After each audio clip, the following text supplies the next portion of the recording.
الحمد للہ رب العالمین والصلاة والسلام علی سید الانبیاء والمرسلین وعلی آلہ واصحابہ اجمعین. اعوذ باللہ من الشیطان الرجیم. بسم اللہ الرحمن الرحیم. باب الاخلاص و احضار النیت فی جمیع الاعمال والاقوال والاحوال بارزۃ والخفیہ. قال اللہ سبحانہ وتعالی اعوذ باللہ من الشیطان الرجیم وما امروا الا ليعبدوا اللہ مخلصین لہ الدین حنفاء ویقیموا الصلاة ویؤتوا الزکاة وذلک دین القیم. یہ جو کتاب ہے ایک نئی سلسلہ شروع کر رہے ہیں. اس کتاب کا نام جو ہے ریاض الصالحین کتاب ہے اور یہ مقبول کتاب ہے. اللہ نے اس کو بہت قبولیت سے نوازا ہے. ہمارے سامنے انشاءاللہ آئے گی ترتیب پوری. اس کتاب میں 2000 حدیثیں ہیں. کتنی ہزار؟ 2000 حدیثیں. اور 2000 حدیثیں 6 کتابوں میں سے لی گئی. کتنی کتابوں میں سے؟ بخاری، مسلم، ابن ماجہ، ترمذی، ابو داؤد، ابن ماجہ اور نسائی، جس کو ہمارے ہاں سیحہ ستہ کہتے ہیں. 6 بڑی بڑی کتابیں ہیں. بخاری، مسلم، ترمذی، ابو داؤد، ابن ماجہ اور نسائی. ان 6 کتابوں میں سے 2000 حدیثیں اس میں جمع کی گئی. اور یہ 2000 حدیثیں کون سی ہے؟ اس میں زندگی کے سارے معاملات کی حدیثیں بیان کی ہیں. نیت سے لے کر عبادات، معاملات، معاشرت، سیاست، فضائل، قیامت کی علامتیں، سب کو 2000 حدیثوں کے اندر بیان کیا انہوں نے. اور یہ مصنف کون ہے؟ ان کا نام جو ہے محی الدین ابو زکریا یحییٰ بن شرف. ان کا نام اصل یحییٰ ہے لیکن مشہور ہے امام نووی رحمۃ اللہ علیہ. آپ لوگوں نے کبھی فضائل اعمال پڑھی ہوگی، سنتے ہوں گے نا، تو اس میں بات آتی امام نووی رحمۃ اللہ علیہ نے فرمایا. بہت بڑے عالموں میں سے ان کا شمار ہوتا تھا. یہ سن ہجری 631 میں پیدا ہوا ہے. سن ہجری 631. اور ابھی کیا چل رہا ہے؟ 1445. یعنی آپ سوچو کتنا 700 سال پہلے پیدا ہوئے ہیں اور یہ 700 سال پہلے کتاب لکھی گئی ہے. تو یہ سن ہجری 631 یعنی 631 کے اندر پیدا ہوئے. ایک گاؤں کے اندر پڑے تھے. ایک آدمی کہتا ہے یوسف، یاسین بن یوسف مراکشی کہتے ہیں میں نے امام نووی کو بچپن میں دیکھا. دیکھو ایک بات یاد رکھنا، جب اللہ کسی سے کام لینے کا فیصلہ کرتے ہیں نا تو اسباب بھی ایسے بناتے اس کے لیے. بچپن سے ان کا دل اور ان کی طبیعتیں ان ساری چیزوں کی طرف لگتی نہیں ہے، کھیل کود میں. وہ کہتے ہیں میں نے ایک مرتبہ دیکھا جب ان کی عمر 10 سال کی تھی تو یہ بچے لوگ کھیل رہے تھے، تو بچے لوگ ان کو پکڑ کر کہہ رہے تم بھی کھیلو ہمارے ساتھ. تو یہ منع کر رہے تھے مجھے قرآن پڑھنا ہے، میرے پاس ٹائم نہیں ہے. تو بچے لوگ گھسیٹ رہے نا تو ان کے ساتھ نہیں جانے پر رو رہے. یہاں پڑھنے بٹھاؤ نا تو بچے روتے ہیں پڑھنے کیوں بٹھا رہے ہیں، اور وہاں کھیلنے نہیں جانا ان کو. بچے زبردستی لے جا رہے تو رو رہے. بولے تو یہ رو رہے تھے، بولے میرے کو قرآن کریم پڑھنا ہے، میرے پاس ٹائم نہیں ہے. تو کہتے ہیں جب یہ چیز میں نے دیکھا نا تو میرے دل میں ان کی محبت بیٹھ گئی. پھر فرماتے ہیں کہ میں ان کے والد صاحب، گھر کے حالات ایسے تھے تو والد صاحب نے ان کو اپنی دکان پر بٹھا دیا کہ دکان پر بیٹھو. لیکن ان کا حال یہ تھا کہ قرآن کریم پڑھتے ہی رہتے تھے مستقل، کسی ادھر ادھر دھیان نہیں. 10 سال کی عمر میں بچہ قرآن کریم کو اتنے اہتمام کے ساتھ پڑھ رہا ہو، کیسا شوق ہوگا اس بچے کے اندر. یہ میں اس لیے کہہ رہا ہوں کہ کتاب بہت مقبول کیسے ہے، اللہ نے کیسے قبولیت سے نوازا اس کو. پھر فرماتے ہیں کہ میرے کو ایسا لگا کہ یہ بچہ ایک دن بڑا عالم بنے گا. مطلب تو ان کے جو استاد تھے مکتب کے، میں ان کے پاس گیا اور میں نے ان کو کہا کہ بھائی آپ جو ہے نا اس بچے کا خیال رکھنا، یہ بچہ بڑا ہو کر بہت بڑا عالم بنے گا. تو بولا تم غیب جانتے ہو کیا؟ تمہارے کو معلوم ہے؟ بولے نہیں جانتا ہوں، لیکن اللہ نے میری زبان سے بات نکلوائی، مجھے امید ہے کہ بچہ بڑا عالم بنے گا. تو یہ بات جب ان کے ابا کو معلوم پڑی تو والد صاحب بہت خوش ہو گئے.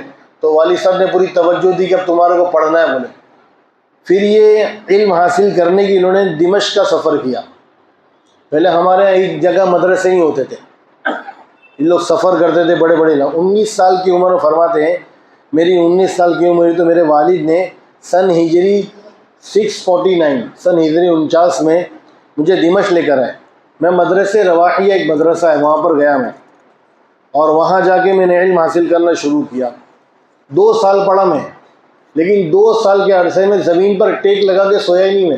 بیٹھے بیٹھے پوری 2 سال گزار دیے پڑھنے میں، اتنی اہمیت تھی. بات سمجھ میں آپ لوگوں کو بتا رہا ہوں کہ یہ علم کیسا حاصل کیا جاتا ہے. یا آج کل تو نیٹ اور انٹرنیٹ کا زمانہ ہے، لیٹے لیٹے دیکھا حدیث پڑھ لی آ گئی. وہ تو علم کو طلب کے ساتھ اور شوق کے ساتھ حاصل کرتے ہیں. وہ خود کہتے ہیں کہ زمین پر کمر ٹیکنے کی نوبت نہیں ہے 2 سال کے اندر. اچھا یہ تو بہت پرانا ہے. ہم لوگ ہمارے مدرسے میں طالب کو دیکھیں 24 گھنٹے میں سے 22 گھنٹہ پڑھتا تھا، 2 گھنٹہ سوتا تھا. صرف کتنا گھنٹہ؟ 2 گھنٹہ سوتا تھا. اور سوتی بھی کیسے تھے؟ ایسا بیٹھے بیٹھے ایسا وہ مارتے نا نکڑو بیٹھ کے ایسا بیٹھ کر بس ایسا سر رکھ کے سو جائے بس. اور ابھی تھوڑی دیر 10-15 آدھا گھنٹہ نہیں ہوتا تھا نا، کوئی آوے بولے بھائی وہ تھوڑا مسئلہ سمجھا دینا، تو بولے اچھا چل بیٹھ گیا میں مسئلہ سمجھا دیتا ہوں. ایسے لوگ ابھی کے زمانے کی بات کر رہا ہوں. تو وہ زمانہ تو کتنا خیر القرون کا زمانہ تھا. اس زمانے میں کیسے لوگ علم حاصل کرتے تھے. وہ فرماتے ہیں کہ میں نے بڑی بڑی کتابیں یاد کی. ایک مرتبہ مجھے خیال آیا کہ ڈاکٹری کا علم پڑھنا چاہیے، علم طب تھا. تو میں نے پڑھنا شروع کیا تو ایسا لگا کہ میرے دل میں ظلمت طاری ہوئی. دیکھو اللہ کو کچھ اور کام لینا ہوتا ہے نا کسی سے، تو اللہ اس کے لیے اسباب پیدا کرتا ہے. تو میرے دل میں ظلمت طاری ہو گئی، تاریکی ایک دم اندھیرا ہو گیا. میں بہت پریشان ہوا کہ ایسا کیوں ہو رہا ہے. تو میں نے بہت سوچا تو میرے دل میں خیال ہے کہ یہ کتاب پڑھنے سے میرے میں ایسا ہوا. تو میں نے ساری کتابیں بیچ دی، سب چھوڑ دیا. پھر واپس اللہ نے میرے دل کے اندر اجالا پیدا فرما دیا. پھر آگے کرتے ہیں کہ ان کی تقریباً 28 کتابیں ہیں. ہمارے جو سب سے صحیح کتابیں نا بخاری کے بعد کون سی کتاب ہے؟ مسلم شریف.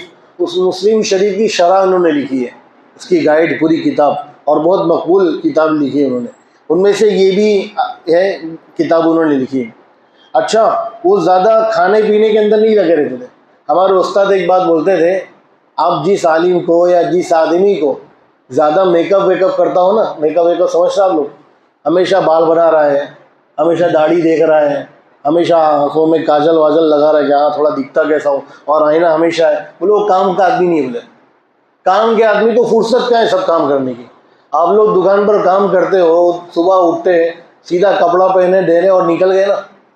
اور جو فرصتیہ ہوگا ٹک ٹاک پر آنے والا ہوگا، یوٹیوبر ہوگا، وہ تو پورا اپنا آپ کو بنائے گا نا ایک دم میک اپ ویک اپ اور پلاسٹر وسٹر لگائے گا، تھوڑا اچھا دکھو ڈیسنٹ دکھو. اور جو کام کرنے والا بندہ اس کے لیے ٹائم ہے کیا سب چیزوں کا. تو جس کو ان چیزوں میں پڑی ہوئی ہے، جن کو کام کرنا ہے، جن کو محنت کرنا ہے، ان کے پاس ان چیزوں کا کوئی وقت نہیں ہوتا ہے. تو یہ کہتے ہیں کہ ان کے پاس بھی کوئی وقت نہیں تھا. جو سالن آ گیا کھا لیا، کچا آیا کپڑا پہن لیا، کچی روٹی آئی پہن لی. کہتے ہیں کہ میں ایک مرتبہ میں نے کہا کہ آپ دمشق میں جب تھے تو بولے میں نے کہا کہ آپ یہاں کے فروٹ نہیں کھاتے. دیکھو تقویٰ، ہمارے یہاں تو جو آ رہا ہے حلمی مزید. بولے اللہ تیرا شکر ہے آپ دعا کیا اور دعا قبول بھی ہوئی. ارے بھائی کیسا مال ہے، کیا مال ہے، سوچ تو صحیح، کچھ بھی نہیں. ارے اللہ کی طرف سے ہے، بغیر مانگے لے لو، ورنہ مانگنے پر بھی نہیں ملے گا. ہر جگہ یہ بات چپکا ڈالتا ہوں. ان کا حال کیا تھا، وہ کہتے ہیں کہ میں نے ان کو پوچھا دمشق کے فروٹس نہیں کھاتے، چھوڑ دیا آپ نے. بولے میں نے اس لیے چھوڑ دیا کہ مجھے معلوم ہے کہ جو لین دین کی شکلیں نا وہ جائز نہیں ہے. بولے فروٹ کی جو لین دین کی شکلیں ہیں وہ جائز نہیں ہیں. بولے کیسے؟ بولے یہاں پر جتنے باغات ہیں یا تو اوقاف کے ہیں یا ذاتی ملکیت کے ہیں. اور پھر اس نے فرمایا دونوں صورتوں میں مالک ایسے لوگ ہیں جن پر معاملات کرنے کی شریعت کی طرف سے پابندی ہے، یعنی ان کو معاملات کرنے کا شریعت میں حق نہیں کیونکہ پاگل ہے یا بچے ہیں. پھر آگے فرماتے کہ اس باغات کے جو منتظمین ہیں، باغات کو چلا رہے ہیں، جو اولیاء بڑے ہیں وہ چلا رہے ہیں، وہ یہ لوگ ہیں جو سینچائی کرنے والوں سے اس طرح معاملہ کراتے ہیں کہ 1000 روپے کا کام کروا تو پیسہ کتنا دیتے ہیں؟ 10 روپے دیتے. بولے تو یہ تو بالکل درست نہیں ہے، ایسا ظلم کر رہے. اور بھی بہت ساری چیزیں بتائی انہوں نے. بولے یہ چیزوں کی وجہ سے میں یہاں کے فروٹس کھانا چھوڑ دیا. بولے تو جب آدمی کے اندر ایسا حلال مال جائے گا تو پھر اللہ اس سے کام لے گا نا. یہاں تو سارا کچرا اندر ہی بھرا ہو تو پھر زندگی سے نکلنے والی چیزیں کیسے ہو. ہمارے یہاں تو اتنا کوئی اہتمام ہی نہیں. ہمارے استاد تھے وہ فرماتے تھے کہ یہ جتنے باغات کا سسٹم ہے نا اکثر گڑبڑ ہے. معلوم کیسا؟ ابھی حدیث میں حضور صلی اللہ علیہ وسلم نے فرمایا پھل آنے سے پہلے بیچنا نہیں ہے. پھل آ رہے ہیں، ابھی آم کا سیزن آنے والا ہے، ابھی آم لگے نہیں درخت پر، اس سے پہلے پورے باغ بک جاتے کہ نہیں بک جاتے؟ یہ منع کیا اللہ کے نبی علیہ الصلوۃ والسلام نے، لیکن چل رہا ہے پورا کام، اور آ بھی رہے اتر بھی رہے، سب کچھ چل رہا ہے. بات سمجھ آ گئی؟ تو فرماتے کہ اس طرح میں نے نہیں کھایا. ایک مرتبہ میں نے کہا کہ اب حمام نہیں جاتے اور آپ کے اندر بہت تنگی ہے، پیسے نہیں، آپ کیوں ایسا کرتے ہیں؟ تو کہا کہ دیکھو جتنی زندگی گزرنی گزر جائے گی، چھوٹی موٹی، تو زیادہ اس میں توجہ نہیں دینے کا کہ کتنا آ رہا ہے کتنا نہیں آ رہا ہے، بس جیسی گزر رہی گزرنے دو، اتنا اہتمام نہیں کرتا ہوں میں۔ تو میں نے کہا کہ تمہاری بنے بہت جلدی تمہارا انتقال ہو جائے گا، آگے اسی تنگی کے اندر زندگی گزاریں گے۔ تو بولا وہ جب دیکھا جائے گا جیسا گزر رہا ہے اس کو گزرنے دو۔ بادشاہوں کے پاس جاتے تھے نا تو امر بالمعروف نہی عن المنکر کرنے کے لیے جاتے تھے، ان کو خط لکھتے تھے کہ تم غلط کر رہے ہو، یہ کرو، انصاف کرو، ٹیکس مت لو عوام کے ساتھ، سمجھ رہے؟ دیکھو یہاں پر ہمارے علماء کا دو مزاج رہا ہے۔ ایک مزاج تو یہ رہا ہے کہ علماء بادشاہوں کے پاس جانے سے ڈرتے تھے، بولے ان کے پاس جاؤ نا تو پھر ہاں میں ہاں ملانی پڑتی ہے، اور بعض علماء اس لیے جاتے تھے کہ بھائی ان کو سخت بات کہے، پھر بادشاہ ناراض بھی ہوتا تھا۔ اور آگے لکھا ہے کہ ایک مرتبہ ایک بادشاہ کی مخالفت کی، بولے کہ تم غلط کر رہے ہو، تو بادشاہ کو غصہ آیا، تو بادشاہ نے ان کے ساتھ سختی کا ارادہ کیا۔ دیکھو ایک بات یاد رکھنا، اگر آدمی دل کا سچا ہے نا، نہیں مسئلہ بتانے میں دل کے اندر سچا ہے، کوئی اور چیز نہیں ہے، تو اللہ اس کا رعب ڈالتے ہیں۔ اور اگر ذرا بھی کچھ دل میں پیسے کی لالچ، اس کی لالچ، اور آدمی ایسا حکم کر رہا ہے نا، تو کوئی کچھ بھی اثر نہیں ہوتا اس کی بات کا۔ تو بادشاہ نے سختی کا ارادہ کیا، لیکن اللہ تبارک و تعالیٰ نے اس کے دل میں رعب ڈالا، پھر وہ بادشاہ ان کا دوست بن گیا۔ اور تقریباً پھر یہ جو ہے سن ہجری 76 کے اندر اپنے علاقے میں نوا کے اندر واپس اور لوٹ کر آئے اور پڑھنے لگے۔ تو جو کتابیں اوقاف سے لی تھی ساری کتابیں کیا کر دی؟ واپس کر دی، اب اللہ نے وسعت دی ہے تو میں کچھ نہیں لوں گا۔ اور آخر کے اندر بیت المقدس کا سفر کیا، پھر اپنے علاقے میں آیا، اور پھر ان کا کیا ہو گیا؟ آخر میں انتقال ہو گیا۔ تو میں یہ بتا رہا ہوں کہ یہ کتاب بہت عجیب کتاب ہے۔ ہاں ہم لوگ بخاری، مسلم، ابو داؤد اتنی 6 کتاب نہیں پڑھ سکتے، اللہ نے 6 کا خلاصہ ہمارے کو اس کتاب میں دے دی۔ آپ کو بتاؤ یہ کتاب کتنی ہے؟ ایک ہی ہے۔ اس کتاب کے لکھنے والے جو رائٹر ہیں امام نووی رحمۃ اللہ، انہوں نے صرف 28 کتاب لکھی۔ کتنی کتاب لکھی؟ لیکن اس کتاب کی شرح، اس کتاب کی تشریح کے اندر ہزاروں کی تعداد لوگوں نے کتاب لکھ دی ہے۔ بات سمجھے؟ یہ کتاب ہے۔ اب اس کی جو میں شرح ابھی دیکھ رہا تھا اردو کے اندر تو مجھے 26-27 مل گئی، اور عربی کو ملا کر 200 کے قریب اس کتاب کی شرح تشریح کی ہے لوگوں نے اس کتاب کی۔ یہ مقبولیت کی علامت ہے کہ نہیں؟ تو یہ کتاب بہت اچھا اللہ نے ہمارے کو دیا ہے موقع، تو ہمیں اس کو کیا کرنا ہے؟ وصول کرنا ہے۔ اب میں کچھ 2-3 چیزیں آپ کو بتا دوں۔ ایک تو یہ بتانا ہے کہ احادیث کو پڑھنا اور پڑھانے کے فضائل کیا ہے۔ ابھی ہم سب حدیث سن رہے ہیں نا، اور سنتے رہتے ہیں، تو حدیث کے فضائل کیا ہے؟ ایک حدیث میں حضور صلی اللہ علیہ وسلم نے فرمایا حجۃ الوداع کے موقع پر، فَلْيُبَلِّغِ الشَّاهِدُ مِنْكُمُ الْغَائِبَ، جو موجود ہے وہ غائبین تک کیا کرے؟ اس حدیث کو پہنچا دیں۔ اور ایک جملہ کہا، فَرُبَّ مُبَلِّغٍ أَوْ عَامٍ سَامِعٍ، بعض مرتبہ جس آدمی جو پہنچا رہا ہے اور جو سن رہا ہے، جیسے آپ لوگ سن رہے، تو بعض مرتبہ ایسا ہوتا ہے کہ سننے والا پہنچانے والے سے زیادہ سمجھدار ہوتا ہے اور وہ اور زیادہ کام کر لیتا ہے۔ آپ نے دیکھا ہوگا، آپ نے کسی کو صحیح رہبری کر لی، وہ آپ سے زیادہ اچھا نکلا، اور اس کے ہاتھ میں ہزاروں کی تعداد میں لوگوں نے اسلام قبول کر لیا، ہدایت پر آ گئے، اور آپ تو تھے کیا نام؟ بولا بھائی میں تو معمولی آدمی تھا، میری رکشہ میں بیٹھا، میں نے سمجھا، اور اتنا بڑا کام۔ تو اللہ کے نبی کی حدیث ہے کہ بعض مرتبہ جس کو پہنچایا جاتا ہے وہ سننے والے سے، بولنے والے سے کیا ہوتا ہے؟ زیادہ اچھا نکلتا ہے۔ ایک حدیث ہے، نضر اللہ امرا سمع منا حدیثا وواعاها واداها كما سمع، حضور نے فرمایا اللہ اس آدمی کو سرسبز رکھے، تر و تازہ رکھے، جس نے ہم سے حدیث سنی۔ دیکھو حدیث کتنی پیاری، ہم سے حدیث سنی اور اس کو محفوظ رکھا، اور اس کو اسی طرح یاد کر کے دوسروں تک پہنچائے جیسا سنا تھا۔ اللہ کے نبی فرماتے ہیں کہ اس آدمی کو اللہ ہمیشہ کیا رکھے؟ خوش رکھے۔ تو ہم لوگ جب بھی کوئی بھی حدیث سنیں بغیر اضافے کے جو سنیں، ہم اس کو دوسروں تک پہنچائے تاکہ ہمارے کو حدیث کا ثواب ملے۔ ایک حدیث ہے حضور صلی اللہ علیہ وسلم کی، دیکھو کتنی پیاری بات، من تعلم حدیثین اثنین، جو آدمی 2 حدیثیں سیکھتا ہے، کتنی حدیث؟ 2 حدیثیں سیکھتا ہے، ينفع بہما نفسہ، تاکہ اس کے ذریعے اپنے آپ کو نفع پہنچائے، او يعلمها غیرہ، یا اپنے علاوہ دوسروں کو سکھاتا ہے۔ اللہ کے نبی نے فرمایا کان خیرا من عبادتی 60 سنہ، 60 سال کی عبادت سے بہتر ہے۔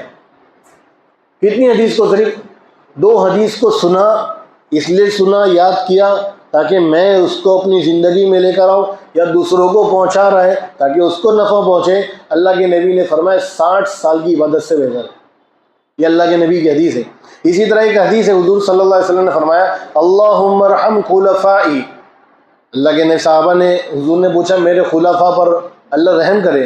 صحابہ نے بولا اللہ کے نبی آپ کے خلفاء کون ہیں؟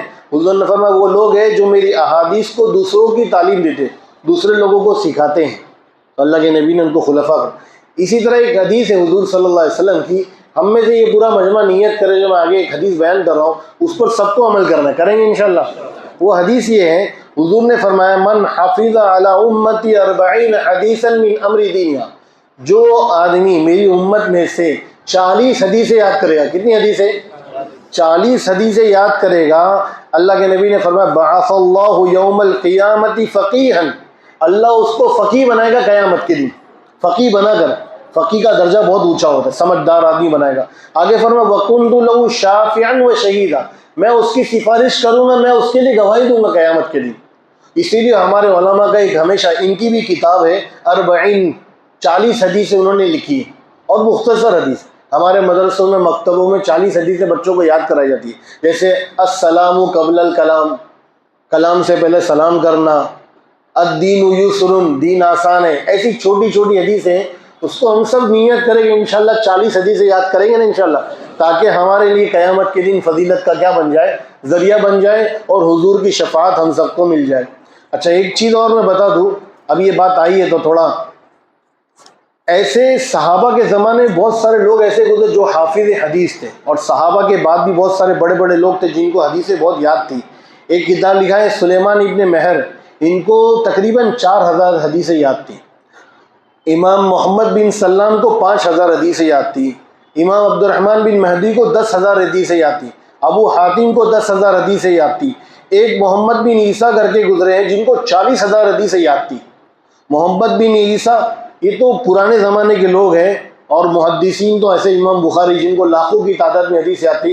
میں نے ایک ایران کے بہت بڑے عالم آئے تھے ہمارے مدرسے میں گجرات کے اندر، اپنی آنکھوں سے دیکھا تو ان کو 20,000 حدیثیں یاد تھی، اپنی آنکھوں سے دیکھا، اور وہ مدرسے میں آئے تھے، انہوں نے حدیثیں سنائی تھی، 20,000 حدیثیں۔ 20,000 حدیثیں کوئی معمولی چیز تھوڑی ہے، یہاں تو 5 حدیث بھی یاد نہیں پتی، 20,000 ابھی کے تازہ واقعہ۔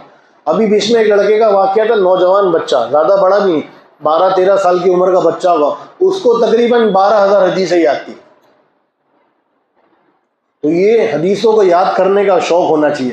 ہمارے یہاں حدیثوں کو یاد کرنے کا کوئی شوق نہیں ہے، ہمارے بچوں کو گانا بولو تو سب یاد رہے گا، کس کے ہیں سب معلوم رہے گا، لیکن حدیثیں ہمارے یہاں پر یاد کرنے کا کوئی شوق نہیں ہے۔ اسی طرح کتابوں میں لکھا ہے کہ عورتیں بھی حدیثوں کے اندر بہت آگے تھیں۔ حدیثیں حضرت امی عائشہ رضی اللہ عنہ کے بارے میں آتا ہے، ان کے گھر کے باہر پردہ لٹکا ہوا تھا، اور جس کے پیچھے وہ حدیثیں بیان کرتی تھی، بڑے بڑے لوگ جو ہے نا ان سے حدیثیں سنتے تھے، صحابہ۔ اسی طرح قاہرہ کی مشہور محدثہ نفیسہ حدیث کا درس دیتی تھی، جن کے درس سے امام شافعی نے بھی فائدہ اٹھایا۔ عورتیں بھی باکمال تھی بھائی، ہمارے عورتوں کو تیسرا درجہ دے دیا گیا ہے، ایسا نہیں ہے۔ آپ ہماری ہسٹری اٹھاؤ، عورتوں نے بھی بہت بڑے بڑے کام کیے ہمارے یہاں پر۔ تو ہمارے کو خواہ مسلمانوں کو ایک بدعنوان داغ لگایا جاتا ہے کہ مسلمان تعلیم کے خلاف ہے، کوئی تعلیم کے خلاف نہیں ہے۔ اگر اسلام تعلیم کے خلاف ہوتا تو عورتیں اتنی بڑی محدثہ نہیں ہوتی۔ کتابوں میں لکھا ہے، بخاری کے مشہور نسخوں میں سے ایک نسخہ احمد کی بیٹی کریمہ کے جو اپنے وقت کی استاد تھی، بخاری کی جو نسخے اس میں سے ایک نسخہ انہوں نے بھی لکھا ہے۔ 6 صدی ہجری کے محدث علی ابن عساکر کے اساتذہ میں سے زیادہ عورتیں حدیث بیان کرنے والی۔ اس لیے ہم جو ہے نا اپنے یہاں پر اہتمام کریں، ہم خود بھی حدیثیں یاد کریں اور اپنی اولاد کو بھی حدیثیں سکھائیں۔ اب میں ایک آخری چیز بتاؤں گا نہیں، لیکن آپ کو میں ڈیمو دے رہا ہوں۔ وہ کیا معلوم، ہمارے یہاں پر ہے نا 2 حدیثیں چلتی ہیں، صحیح اور ضعیف، چپکا ڈال دے سب کو، یہ صحیح ہے ضعیف ہے، جو بھی آیا جس کو بھی چپکا دی۔